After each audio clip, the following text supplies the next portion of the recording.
Hello les amis, alors aujourd'hui je voudrais parler avec vous des techniques de manipulation.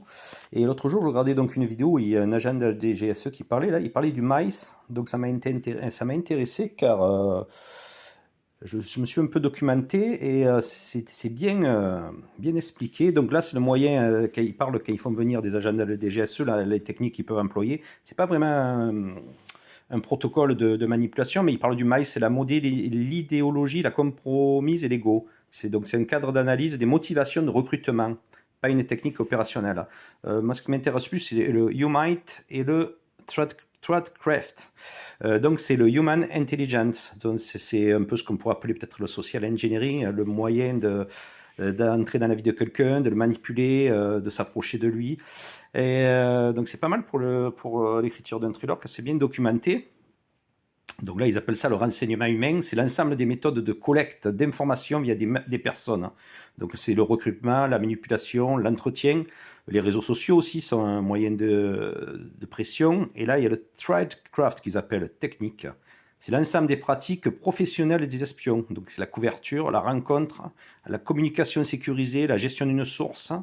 Ensuite, il y avait l'élicitation, technique d'obtenir des informations par conversation subtile, question indirecte, encouragement sans confrontation directe. Ensuite, on a le grooming, le processus progressif de création de confiance et de dépendance émotionnelle, terme courant pour les manipulations interpersonnelles. Ensuite, donc là, comme je vous parlais, on a le social engineering, l'ingénierie sociale, manipulation psychologique pour obtenir des informations, accès aux actions, très utilisé en cybersécurité. Ensuite, le agent handling, officier traitant, l'art de recruter et générer une source, préparer, développer la relation et contrôler les risques. L'agent handling, officier traitant, l'art de recruter, donc l'opérateur pénétration opérationnelle. Expression décrivant l'insertion d'un opérateur dans un milieu pro, social, familial, pour y observer ou agir. Donc là, dans cette partie, par exemple, pour écrire un thriller, ou dans la vie d'un agent, j'ai fait les techniques d'approche. Donc, on a le voisinage, la proximité. Donc, ça peut être un déménageur, propriétaire d'un commerce, de quartier, bénévole associatif, petite conversation. La routine, c'est le moyen d'entrer en contact avec la source, en fait. Ensuite, ou de manipuler quelqu'un. Après, il y a aussi le collègue de travail. On a le travail en collaboration, le nouveau collègue, le consulat externe, le remplaçant temporaire, le stagiaire, la proximité professionnelle, réunion partagée. Il y a les loisirs et les cercles sociaux aussi. On peut entrer en contact par les mêmes clubs de sport, associations culturelles, cours du soir, parents d'élèves, rencontres naturelles, les réseaux sociaux, groupes en ligne, ça marche bien aussi pour manipuler quelqu'un. L'interaction progressive via un groupe thématique. Souvent, on est dans des groupes, même passion, le commentaire, le message privé. Donc, vous voyez qu'il faut bien se méfier, même pour nous, ça peut être aussi une source d'inspiration pour se méfier, toujours restreindre son cercle privé quand même. Se méfier aussi des bénévolats et des services. Souvent, il y a des grands manipulateurs là-dedans. S'impliquer dans une cause chère à la cible, école, refuge, association, donne un prétexte moral et des occasions d'aide. Après, on a les rencontres professionnelles indirectes entre l'intermédiaire d'un fournisseur, d'un partenaire, d'un client, permet d'exister dans l'écosystème pro, en fait, de s'immiscer autour de la source de la personne. L'amitié par tiers, entrer via un ami commun, un ancien compagnon, la relation d'aide aussi, de coach, de thérapeute, de mentor. Après, on peut être le collègue discret, compétence utile, efficace, jamais en première ligne, toujours arrivé en douce comme les chats. Le soutien charitable, toujours là pour dépanner, formidable en société, l'ami d'enfance retrouvé, d'ailleurs des tueurs en série savent très bien aussi l'appliquer tout ça.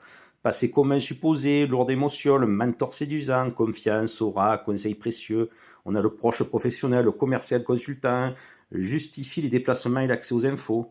Ensuite, on a l'approche, donc on a l'approche douce, la première rencontre anodine, petit service, relation de confiance. Donc là, il y a vraiment il faut créer la confiance, mais y aller progressivement pour entrer dans le cercle de la victime.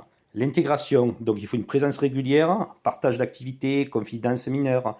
L'ambiguïté, la cible note des signes contradictoires, silence, omission, lecteur comprend plus que la cible. Ensuite, il y a l'escalade émotionnelle. Il faut essayer d'entrer au niveau de l'émotion. La dépendance affective, bon, là, c'est plus dur. Professionnel, tension intérieure. Alors, pour arriver à vraiment la manipuler et entrer, abaisser son seuil de méfiance, après il y a des techniques, hein, on peut faire des petites contradictions, un détail du passé que la personne raconte diffère légèrement des archives locales, ambiguïté plausible, un silence opportun quand on discute, des conversations interrompues, appels non expliqués, promesses non retenues, l'attention vient de l'interprétation, pas de la preuve. On a la réputation sociale, une rumeur subtile qui se répète, montrant comme l'homme public façonne la réalité, des micro-gestes, le regard, les gestes, l'hésitation, ces petits éléments suffisent à accueillir l'émotion. La conséquence pour l'atterrage, l'enfant, les parents, les collègues, les remarques. Donc tout ça, ça rentre dans les effets de manipulation technique. Hein. Ça fait partie du MICE ou comme on dit le UMIND plutôt. Le renseignement humain, ça permet de nombreuses collectes et d'informations. C'est très intéressant, donc je reviendrai là-dessus, surtout pour créer des personnages de thriller. Voilà les amis, allez à bientôt, je reviendrai sur le sujet.